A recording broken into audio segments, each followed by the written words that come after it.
Welcome to my presentation of my internship through Loyola University of Maryland. Thank you for taking the time to view my presentation and supply me with feedback. My name is Sarah Jacobs. I am a second grade teacher at Sandy Plains Elementary School. I have been at this school for 9 years, although this is my 7th year in the classroom. I completed my internship at this school. My objectives for this internship were as follows. Teachers will be able to identify their current technology use through the SAMR and ACOT models.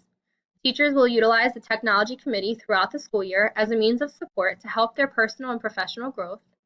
Teachers will be able to reflect on the need for continued growth and how they learn best. Teachers will be able to rate their use of technology tools and their comfort level and the ability to maximize student engagement and learning.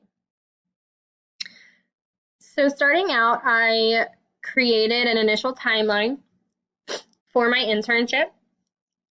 I gave an introductory session, an overview of SAMR and ACOT with a survey.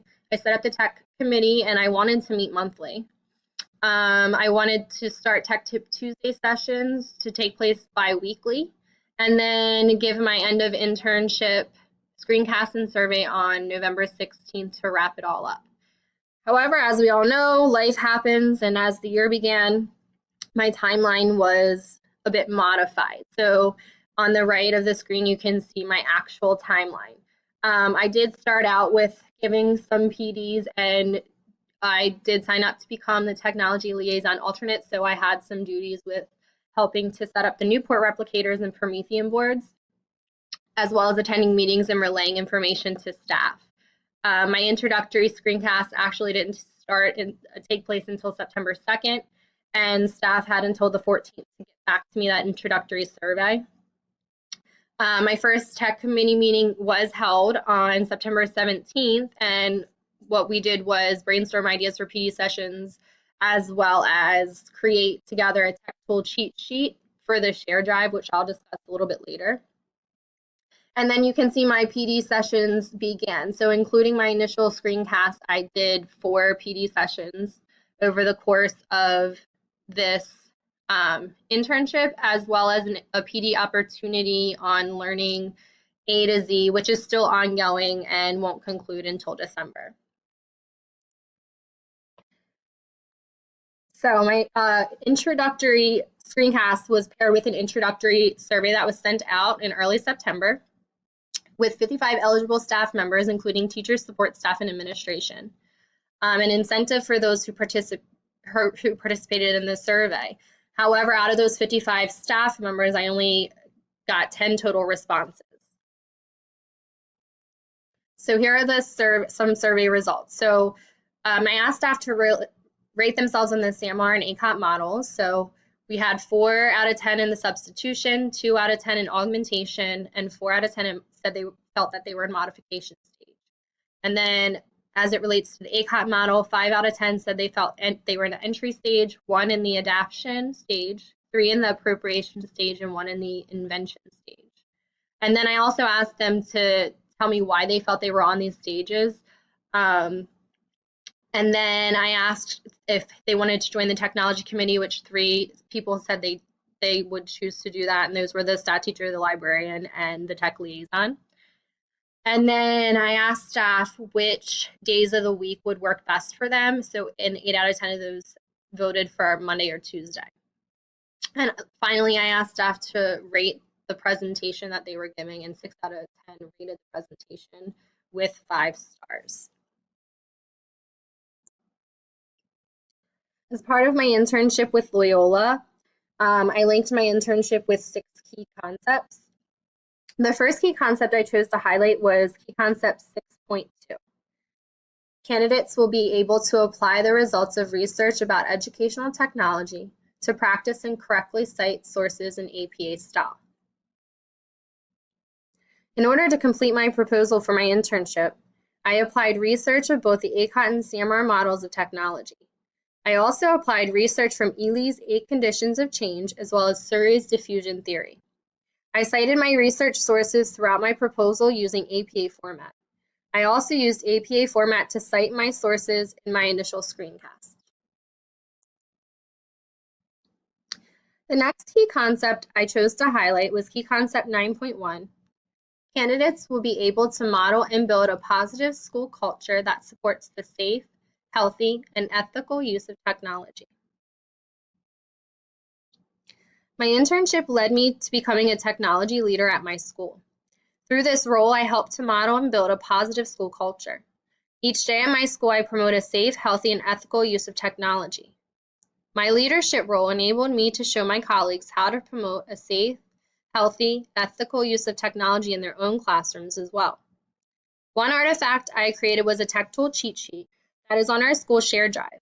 This allows access to all staff members, and they are encouraged to add to the sheet as well. This sheet includes a safety level for each tech tool as rated by Baltimore County Public Schools based on what kind of data you need to access the site. And two of the things that are highlighted currently on this tech tool cheat sheet are the Padlet, which I gave a presentation on, as well as News ELA, which I co-hosted with Suzanne Mermikis a presentation on. The third key concept that I chose to highlight is key concept 12.1. Candidates will be able to apply models of change to understand the current situation of technology innovation in a school. The models of change that I applied when creating my internship and throughout were the SAMR and ACOT models. Each of these models were reviewed and compared through my initial screencast, and staff were asked to identify what level they were on. Staff were given examples of what an assignment would look like at each stage. At the end of my internship, staff were again asked to rate themselves on these models. Although many staff still regard themselves as beginning stages of these models, quite a few seem to have made progress. I will reflect on that later in this presentation. The fourth key concept I chose to highlight is 14.2. Candidates will be able to demonstrate the ability to lead technology initiatives at the school or district level. Through my internship, I led many different technology initiatives at my school. I am the technology liaison alternate this year. This job requires me to attend meetings and relay any pertinent information related to technology to staff. Through this role, I also troubleshoot technology issues with staff. I also have been leading different technology professional development sessions. Some of these sessions included how to make a test or quiz on Schoology and share it with colleagues, all about News ELA and how it can be used in the classroom, and how to use Padlet as a collaborative tool in the classroom. Staff are also currently participating in a trial of learning A to Z tools, which will conclude in December with a professional development guided by a staff member from Learning A to Z. Although my internship has ended, these tech tip sessions will continue throughout the remainder of the school year. The fifth key concept I chose is 15.1. Candidates will be able to apply models of professional learning to begin the process of real change in a school. The models of professional learning that I applied to my internship are the SAMR and ACOT models, as previously discussed, as well as Ely's 8 conditions of change and Surrey's diffusion theory. Ely's conditions of change allow me to take each condition into consideration based on the current conditions of my school. Going through each of these conditions helped me to think about how I could help staff to overcome them in order to begin creating a change. Surrey's diffusion theory helped me to think about how perceived attributes could have an impact on the diffusion of change. Thinking about these two professional learning models helped me to create learning opportunities for staff that would be the most beneficial and help to begin the process of change in my school. The final key concept I chose to highlight is key concept 16.2. Candidates will be able to determine and implement the best approaches to improving their technology integration efforts through a continual process of self-evaluation and reflection. I chose this concept because reflection is such a huge part of my profession in general, and it was very beneficial during my internship as well. I chose to keep a running timeline of reflections using Google Docs.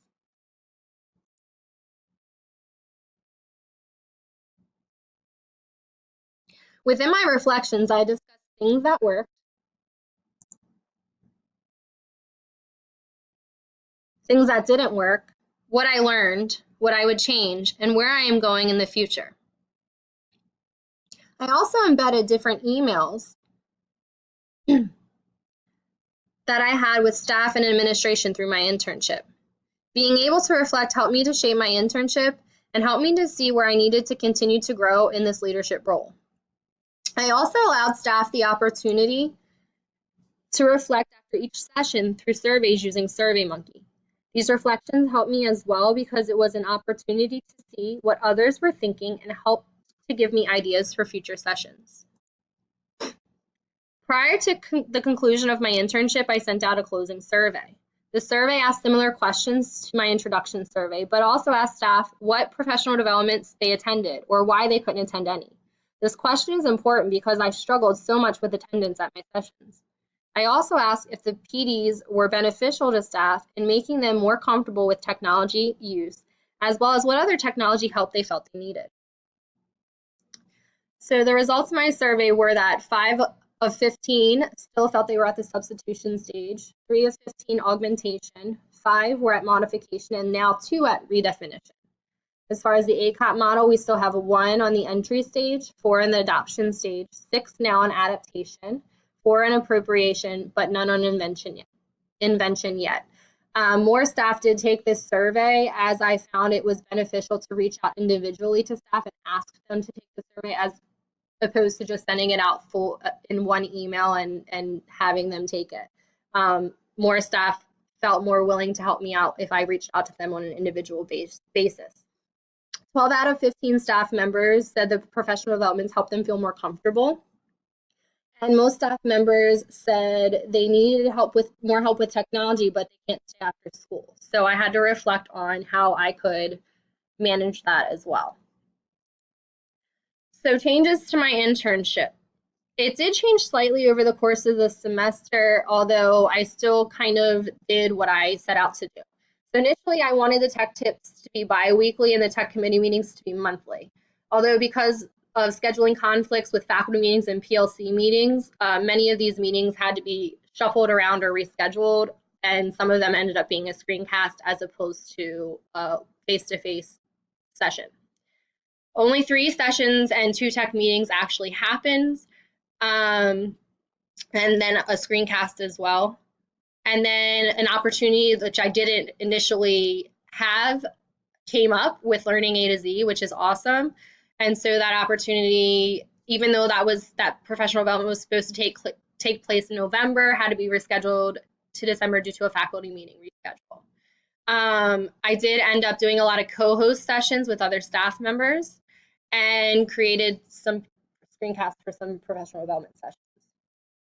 So I think what went well overall was that I had a lot of support from both my administrators, as well as the staff members who participated or staff members I reached out to host. They were very willing to do that for me. Staff's overall growth, you can see that there's definitely an upward projection of their growth and brainstorming of ideas. I learned that making contact with people individually helped with participation, and that sending out a mass email or having it posted by administration in the staff newsletter didn't necessarily mean that staff would actually do it. And staff did comment that they liked having the screencasts so they could watch at their own time and place. So the things I would change is to make sure that I have screencasts and hard copies of directions for sessions, talk to people more individually to connect with them and increase participation, and look into offering a CPD credit as an incentive.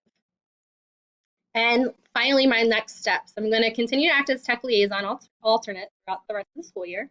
Continue to meet with the tech committee. I'm going to try for once a month still. Hopefully it slows down a little bit with all the initial beginning of the school year meetings. And to keep on discussing with them what tech is still needed.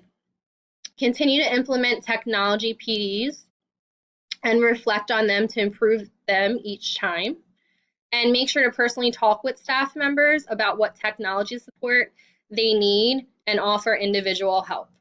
I did find that even though we gave professional development sessions on some things like Padlet or Schoology, I still would have staff members with questions about that, or staff members that commented saying they needed help with that. And it was because they didn't attend the sessions, but and maybe they just didn't realize we were having those sessions. So I think if I would able to reach out to them individually or give them individual support, that they might be more willing to participate that way and make progress. Thank you for watching my screencast again and giving me feedback on it. This concludes my internship presentation.